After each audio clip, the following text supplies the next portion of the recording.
We like to travel in general just to see the country and visit various things. We've been traveling since we met in undergrads. Finally had an opportunity to say, hey, let's go ahead and try this because we get a lot of information regarding these trips, and so to finally go on one and really experience it was really worthwhile, and I'm kind of glad we did. When I got retired, my co-workers and kids asked me what I was going to do, and I always told them I was going to work on my bucket list.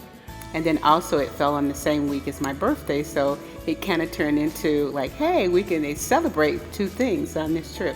I'm a geography teacher, and I got a chance to see the Louvre and the Eiffel Tower and a few of the places that I had taught about, but I'd never actually visited. So the Eiffel Tower, especially at night, was just fabulous, and so I drug Stephen out really late and said, we have to go to the Eiffel Tower at night and see everything, and it was just incredible.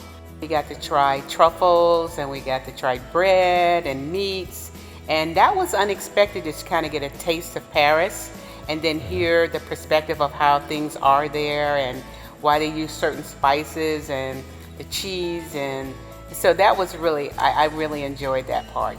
That was great. The history of when people of color, how they were treated in the U.S. back then, slaves or segregation, and there they were mostly integrated into society, especially if they contributed to society there.